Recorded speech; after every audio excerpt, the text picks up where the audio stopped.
have two examples. The first example I'm going to use is following 9/11. I was scheduled to fly out the next day to Philadelphia, University of Pennsylvania. I'd been selected to do a postdoctoral fellowship in cardiovascular research, which is my area, working in the emergency room and things of that nature. But I also worked in the emergency room at Mercy. And when 9/11 happened... It's Mercy Hospital in Miami. Mercy Hospital. I worked there for 10 years. As nurses, we kind of moonlight. We worked several places. Mm-hmm. Okay, so yes, I worked several hospitals, but Mercy was my really go-to after I left Jackson. Because unfortunately, and for any of you that are listening that work trauma, some of these really high intense areas, it feels like an addiction. It really does. You are almost compelled to go and work in one. Mm-hmm. And it took me several years to detox from that lifestyle.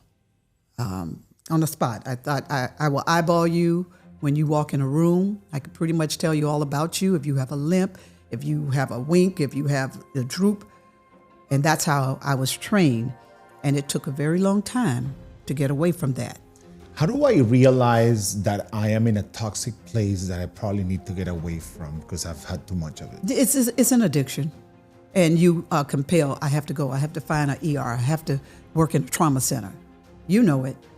It's just like someone I need a drink. Mm-hmm. And as healthcare providers, for many of us, it's an intoxication. It's an adrenaline rush. And you feel it, and I've seen it. And nurse after nurse, my students who do it, they know. Anyone who's done this type of work, they know it.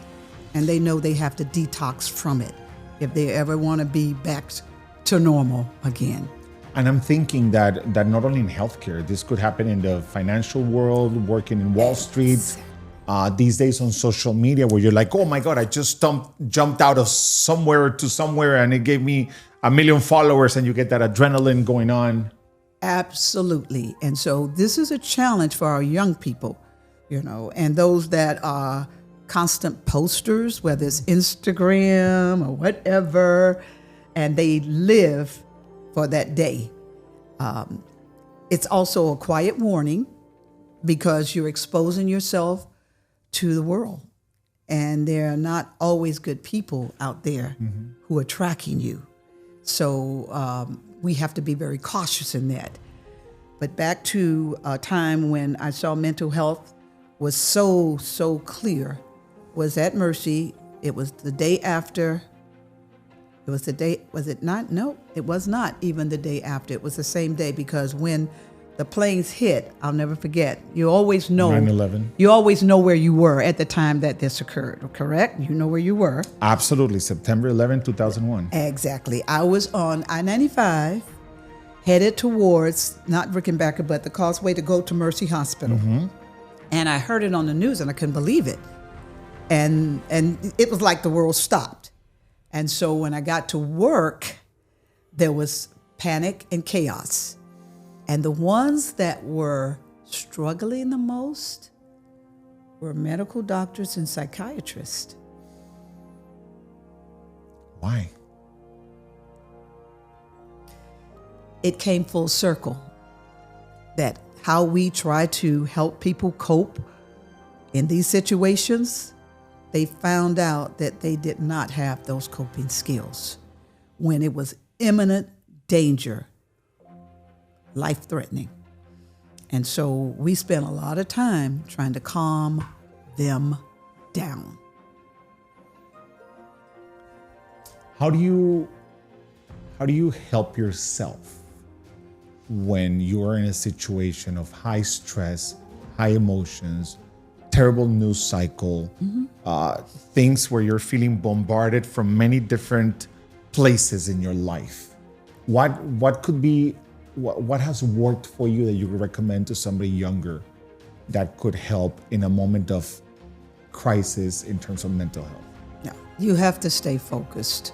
And it's not unusual for any of us under under undue stress and crisis, and you know that you are it to help save someone, at that moment, you're out of body. And a lot of times this happens psychologically and you don't realize that you have done that, but you are in an out of body experience.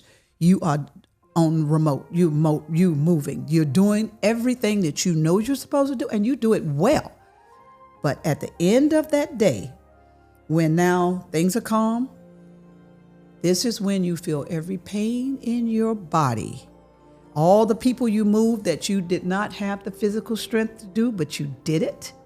All the people that you console, the ones that you held when they're family members, and you were with a straight face and holding their hands.